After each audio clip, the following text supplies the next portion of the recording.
Presiding officer, installation officer टीके साहब, विराजमान अन्य सदस्यगण और पधारे हुए सभी बाहर से अतिथिगण, हमारे तराई फैमिली के सदस्य, मेरे परिवार के सदस्य, आप सभी का बहुत बहुत स्वागत। और आज लायंस क्लब ऑफ सिलीगुड़ी तराई के 322F डिस्ट्रिक्ट के मेरे क्लब की तरफ से मुझे अध्यक्ष पद का भार दिया गया है। इसके लिए मैं काफ़ी अभिभूत महसूस कर रहा हूँ और मुझे बहुत गौरव महसूस हो रहा है।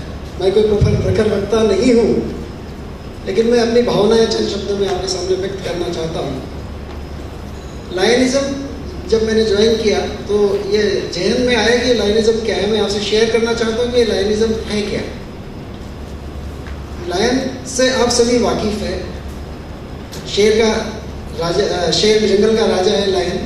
तो ये लायन यहाँ पर लायंस इंटरनेशनल क्यों है और हम लायंस क्लब के मेंबर क्यों हैं?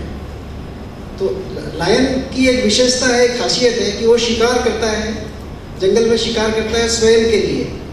जब अपना जो शिकार होता है उसके ग्रहण करके अपनी जठराग्नि को जब मिटाता है तो कुछ उसका अंश वो छोड़ देता है ताकि उसके जो सहचर है, दूसरे वन्य प्राणी हैं, उनके भक्षण के लिए छोड़ देता है। तो वह लायन है, उसकी ये जो विशेषता है, उसी विशेषता को लिए हुए लायनिज़्म तैयार हुआ है और ये इसका नाम भी लायन इंटरनेशनल इसी वजह से पड़ा है। आज की जो सेरेमनी है इसका नाम हमने उत्कर्ष द इंस्टॉलेशन सेरेमनी रखा है। उत्कर्ष आपका सहयोग मिलेगा, सहर्ष, यही है लाइन तराई लायंस का उत्कर्ष। हमें हमारे प्रोजेक्ट्स, हमारे सर्विस प्रोजेक्ट्स से आप सभी वाकिफ़ हैं।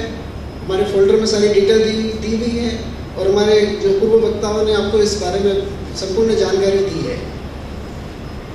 इन सर्विस प्रोजेक्ट्स को हम निरंतरता और गतिशीलता प्रदान करेंगे। मेरे इस कार्यकाल में 27वें वर्ष लायंस क्लब ऑफ सिलीगुड़ी तराई के कार्यकाल में इसमें गतिशीलता हम प्रदान करेंगे और इसमें निरंतरता रखेंगे। हमारा गोड़िया मठ का सेंटर जो है वो गोड़िया मठ के प्रांगण में चलता है। इस वर्ष हमारी इच्छा है कि हम अपना ज़मीन वहाँ पर उसी एरिया में हम ज़मीन अपनी लें और उस कार्य को और अधिक ठोसता प्रदान करें। इस पर हमारी चर्चाएं जारी है और संभवतः इस वर्ष ये हमारी परिकल्पना है कि इस वर्ष हम इस कार्य को पूरा करेंगे। सार्क नेशंस की थीम पर इस वर्ष हम कार्य करेंगे। सार्क नेशंस की थीम यही है कि विश्व में अलग अलग भूभाग हैं और अलग अलग भूभाग के अलग अलग समूह बने हुए हैं। जैसे आपने यूरोपियन यूनियन का नाम न्यूज़ में बहुत सुना होगा। तो यूरोप के कुछ देश उसके सदस्य होते हैं। उसी तरह सार्क नेशन जो है इसमें 8 कंट्रीज़ हैं जो हमारे दक्षिण एशिया के भूभाग में पड़ती है और इसमें भारत समेत 8 कंट्रीज़ है। 8 कंट्रीज़ हमारे अगल बगल में हैं।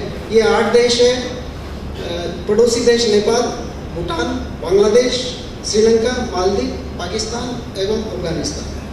तो मेरी यह क्लब की यह परिकल्पना है कि हम इन 8 देशों के लायंस क्लब्स या लायनिज़्म में कार्य कर रहे हैं लोगों से हम कनेक्ट हो, वहाँ पर उन लोगों की क्या ज़रूरत है वो पूरी कर रहे हैं और किस तरह से हम उनमें सहयोग कर सकते हैं या उनके किस तरह से सहयोग हम उनसे प्राप्त कर सकते हैं, इसकी जानकारी हम साझा करें। इसी जानकारी हम आदान प्रदान करें और उनकी संस्कृति को जानें, हम अपनी संस्कृति से उन्हें अवगत कराएं। इसी थीम पर हम लोग इस वर्ष काम करेंगे। इसी कड़ी में लायन डीके साहब भी यहाँ पर पधारे नेपाल से। नेपाल के बारे में हमें वो सारी जानकारियाँ उन्होंने दी, हमें समझ आया और लायनिज़्म में वो क्या कार्य कर रहे हैं, उनके देश में अन्य और क्या कार्य हो रहे हैं, इसके बारे में हमें जानकारी मिली, हमें प्रेरणाएं मिली और उन्हें भी हम हमारे ब्लड बैंक के बारे में जानकारी देकर वहाँ पर एक अच्छी ब्लड बैंक स्थापित हो, इसमें हम सहयोग प्रदान करेंगे। ऐसी हमारी भी अपेक्षा है कि हम हमारे सारे विचारों को हम उनसे साझा करेंगे। जैसा कि आपको सभी ने बताया, लेकिन साहब ने बताया कि हमारे क्लब की पंचलाइन गेट कनेक्टेड रहेगी।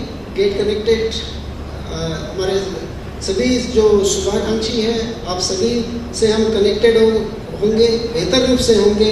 हमारे जो प्रोजेक्ट चल रहे हैं, जिन्हें हम सर्विस दे रहे हैं, उनसे हम कनेक्ट होना चाहेंगे। हमारे जो परिवार के सदस्य हैं, हमारे स्वयं के जो सदस्य हैं और उनके परिवार के सदस्यों से हम कनेक्ट होना चाहेंगे। और हमारे जो लायनिज़म में सार्क नेशन है और दुनिया के और भी देशों से जो लायनिज़म से जुड़े हुए लोग हैं, उनसे हम कनेक्ट होकर हम कुछ बेहतर कर सकें, इसी उम्मीद पर हम कार्य करेंगे।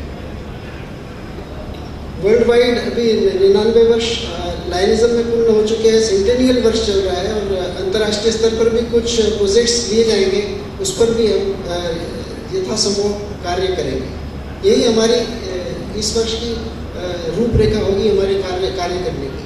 और इसी रूपरेखा पर हम कार्य कर सकें और गतिशीलता प्रदान कर सकते गतिशीलता हम कर सकें, इसके लिए हमें आपके आशीर्वाद की और आपके ब्लेसिंग्स की बहुत ज़रूरत है और वो आप ज़रूर हमें देंगे ताकि हम अपने कार्य को पूर्ण कर सकें। इसी आशा और शुभाकांक्षा के साथ मैं अपने विचार को विराम दूँगा।